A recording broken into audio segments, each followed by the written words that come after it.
Halo guys, video ini bukan untuk mengajarkan siapapun supaya gagal bayar dan juga bukan untuk menakut-nakutin. Video ini murni pengalaman saya dan edukasi finansial supaya kita semua lebih paham risiko sebelum ambil keputusan. Saya mau cerita kejadian nyata yang ada di sekitar saya, yaitu di lingkungan kampung saya. Ada seseorang yang pinjam uang di salah satu aplikasi, yaitu kredit online di Kredipo ya. Jumlah pinjamannya sekitar 4 juta rupiah dengan tenor 1 bulan. Awalnya niatnya baik, mungkin peminjam ini merasa sanggup bayar. Tapi ternyata sampai jatuh tempo pun pinjaman itu tidak dibayarkan.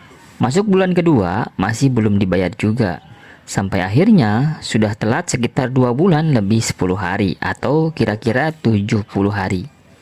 Artinya dari pinjaman awal 4 juta itu, bunga terus berjalan. Tagihannya bukan makin kecil, tapi malah makin membesar. Saya tidak mau menilai orangnya dan saya juga tidak tahu kondisi ekonominya seperti apa. Yang saya lihat ini adalah gambaran nyata tentang apa yang disebut gagal bayar. Lalu kejadian yang menurut saya cukup mengagetkan itu terjadi. Suatu hari ada pihak penagih atau debt collector yang datang ke tempat saya berjualan. Datangnya baik-baik, sopan, tapi jelas mereka sedang mencari seseorang terkait pinjaman tersebut. Masalahnya, orang yang mereka cari itu bukan saya. Saya sendiri tidak pernah pinjam uang di aplikasi apapun, termasuk Kredipo. Tidak pernah kredit, tidak pernah punya cicilan online. Tapi, karena ada kesamaan nama, mereka mendatangi saya. Di situ saya sempat kaget juga karena saya merasa kok bisa orang yang sama sekali tidak terlibat malah didatangi. Saya jelaskan dengan baik-baik ke mereka dan saya tunjukkan bahwa data saya berbeda dengan orang peminjam. Nama memang sedikit mirip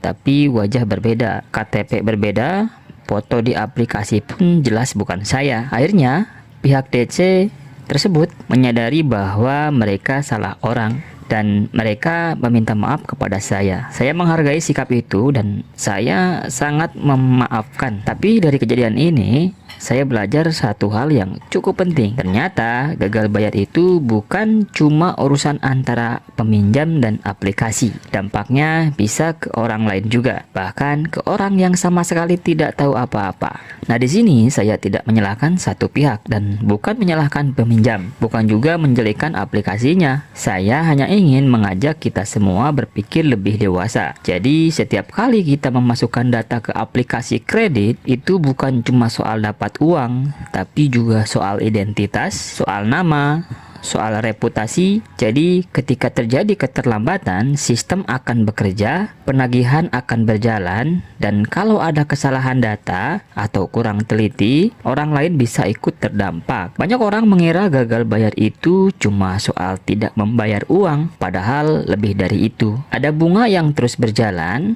ada data yang tersimpan, ada risiko sosial, dan ada rasa tidak nyaman bukan hanya untuk peminjam, tapi juga orang yang di sekitarnya. Video ini bukan untuk mengatakan bahwa kredit itu selalu salah, bukan juga untuk melarang siapapun meminjam ya.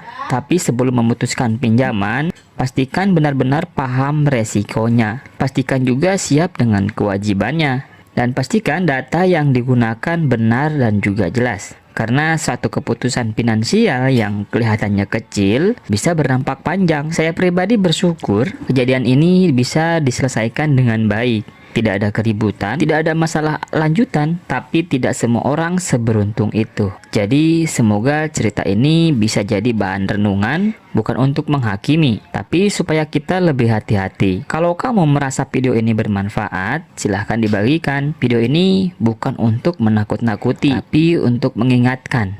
Karena urusan uang kalau salah langkah, dampaknya bisa kemana-mana.